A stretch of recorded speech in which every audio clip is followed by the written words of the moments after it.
जय हिंद, वंदे मातरम, भारत माता की जय। राष्ट्रवाद की बात प्रहार के साथ आप सभी का हार्दिक स्वागत है। एक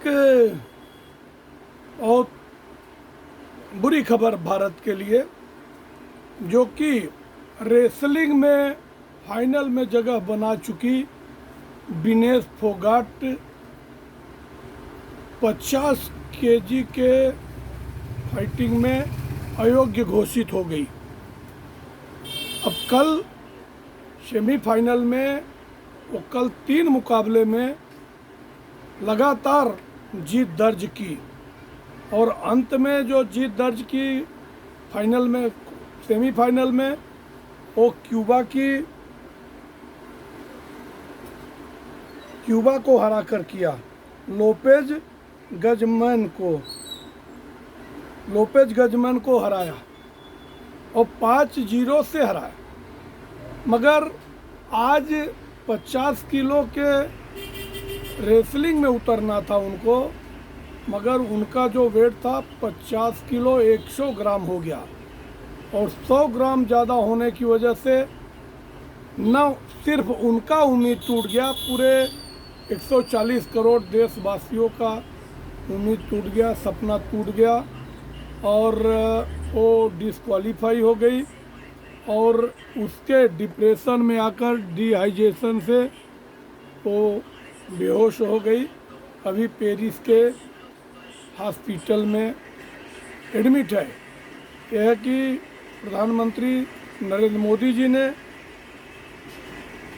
जो IOA अध्यक्ष है पीटी उषा से बात किया है और हाई लेवल पे कंप्लेन करने के लिए कहा है कि इसकी उच्च स्तरीय जांच हो, क्यों ऐसा हो गया।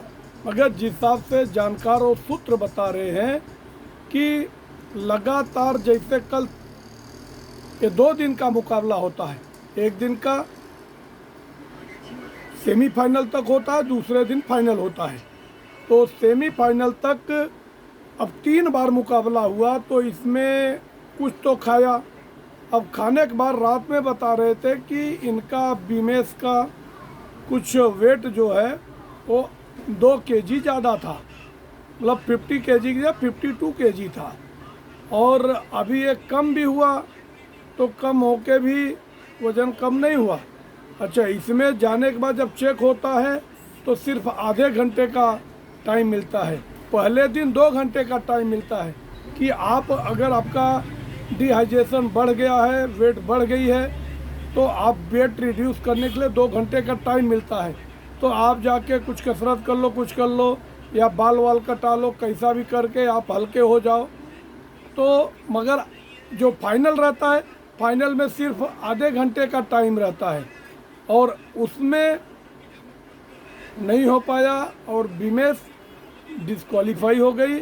और ये सिर्फ विमेश फोगाट को ही झटका नहीं लगा है, ये पूरे भारत को झटका लगा है कि ये जो लग रहा था कि 1 गोल्ड तो भारत को मिल जाएगा, जो अभी तक एक भी गोल्ड मिला नहीं है। केवल निशानेबाजी में 3 ब्रॉन्ज मिले हैं, मतलब कांस्य पदक मिले, ब्रॉन्ज मेडल। अब गोल्ड और सिल्वर, आज ये भी लग रहा था कि अगर फाइनल में हार भी होगी तो भी कम से कम नहीं गोल्ड मेडल मिला तो सिल्वर मेडल तो मिलेगा ही। मगर अब ये डिस्क्वालीफाई हो गई तो न तो गोल्ड मिला न सिल्वर मिला और उम्मीदें भी टूट गई, क्योंकि ये 4 साल की मेहनत थी और 4 साल में, जो कि पिछली बार जो टोक्यो में था, टोक्यो में 53 केजी का वेट था 2021 में, और टोक्यो में हार गई थी। उस समय वेट था 23 केजी और ये 4 साल के अंदर विनेश ने अपना 3 किलो वेट लूज किया था, रिड्यूस किया था। जबकि हमारे पास सिस्टम है वेट लॉस का, महीने का हम लोग कम से कम 4 से 5 किलो वेट लॉस करवाते हैं ये अपने सिस्टम से। मगर अब क्या मालूम क्या हुआ, अब इसमें कोच है, सब है, मगर आज जो ये निराशा हाथ लगी है ये बहुत ही दुर्भाग्यजनक है। फिर भी नरेंद्र मोदी जी ने उनका हौसला अफजाई किया है, कोई चिंता की बात नहीं है। इसके पहले आपको 7 मेडल मिले हुए हैं, आप भारत की बेटी हैं, आप किसी के बहकावे में आपको नहीं आना चाहिए, आपको अपना लक्ष्य बनाकर काम करना चाहिए। और ये विनेश फोगाट तब बहुत चर्चा में आ गई थी जब इसने ब्रजभूषण शरण सिंह के ऊपर वो इल्ज़ाम लगाए थे। तो ठीक है, अब देखते हैं कि फाइनल क्या होता है, अब तो जांच का विषय है। फिलहाल विनेश फोगाट अभी अस्पताल में है, उनकी कंडीशन सही नहीं है, वो डिप्रेशन में आ गई है, बेहोश हो गई है और उनका ट्रीटमेंट चालू है। आप लोगों की इस पर क्या राय है? और नई अपडेट के लिए हमारा पूरा ध्यान लगा हुआ है। जैसे ही नई अपडेट आएगी मैं आप लोगों के बीच में फिर से हाजिर होऊंगा। जय हिंद, वंदे मातरम, भारत माता की जय। आप लोगों को हमारे कंटेंट पसंद आ रहे तो आप हमारे चैनल को सब्सक्राइब कीजिए, औरों तक इसको शेयर कीजिए। जय हिंद, वंदे मातरम, भारत माता की जय।